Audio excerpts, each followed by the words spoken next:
La chaîne techno, ici au Web 11 sur le stand de Renault. Renault qui présente ici en avant-première en fait le successeur du système de navigation Carmina qui s'appelle Airlink et qui va arriver dans les voitures dès la rentrée prochaine.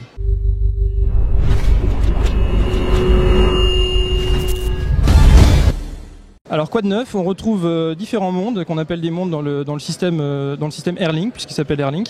On va retrouver un monde navigation, un monde téléphonie, un monde multimédia et un monde tout nouveau qui est le monde des applications, puisqu'on va retrouver un store embarqué directement dans la tablette. D'accord, donc est-ce que c'est un appareil qui servira au divertissement ou est-ce que c'est simplement là pour de l'aide à la conduite ? Alors on aura plusieurs catégories d'applications. On va avoir des applications dédiées aux réseaux sociaux, des applications dédiées à l'aide à la conduite, des applications dédiées aux jeux. Donc on a prévu en tout à peu près 6, 7 ou 8 catégories différentes pour intégrer l'ensemble des applications possibles. D'accord, et comment ça va fonctionner? Comment ça va se connecter à Internet puisque évidemment c'est connecté au réseau?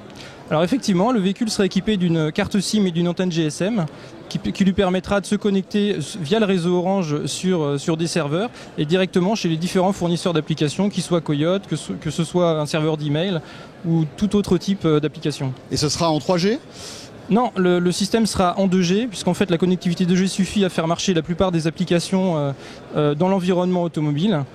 Pour des cas d'usage spécifiques, plutôt musique ou image, le client aura la possibilité de connecter une clé 3G directement sur son véhicule. D'accord, alors ce système fonctionne sous Android? Alors ce système fonctionne sur une base Android, mais ce n'est pas tout à fait du 100% Android, puisqu'il y aura des éléments supplémentaires à Android pour permettre de récupérer des informations véhicules qu'on pourra exploiter directement dans des applications, ce qui donnera de la valeur ajoutée par rapport à des applications qu'on pourrait retrouver notamment sur smartphone. Alors ça va arriver quand pour le grand public dans les voitures et à quel prix? Alors ce système arrivera pour les véhicules en septembre 2012 pour Clio et Zoé. Le prix n'est pas encore communiqué, mais ce sera un prix tout à fait abordable. Aujourd'hui par exemple sur Carmina TomTom, le prix est de 490 €, donc qui est aussi un prix abordable. Alors vous avez un accord avec TomTom, est-ce qu'on retrouvera du TomTom sur ce genre de système? Oui, effectivement, TomTom sera le fournisseur du système multimédia et on aura effectivement un accord pour embarquer dans le système multimédia un certain nombre de contenus TomTom, comme par exemple les services live aujourd'hui, mais TomTom travaille également sur de nouveaux contenus à venir. Est-ce que vous pouvez nous donner quel genre d'application on pourrait retrouver en fait sur ce système?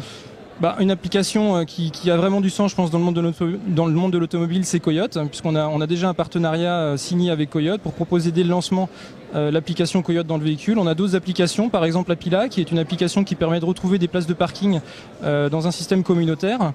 On peut avoir d'autres applications comme les emails, par exemple, pour que le client puisse recevoir ses emails directement en embarqué, ou des applications communautaires type Facebook ou d'autres choses. Alors ça c'est évidemment à côté du pare-brise pour le conducteur, mais est-ce qu'on peut imaginer des systèmes qui eux soient dédiés en fait aux passagers qui sont à l'arrière ou à côté? Alors Renault travaille sur ce type de système, par contre pour 2012, clairement ce système sera pour le moment uniquement pour le conducteur et son passager. Par contre pour 2014, Renault travaille sur un système également dédié aux passagers arrière. D'accord, donc on peut imaginer une voiture multi-écran pour que chacun puisse se divertir, Effectivement, qu'il soit à l'avant ou à l'arrière. Tout à fait, à l'avenir c'est ce qu'on souhaiterait faire.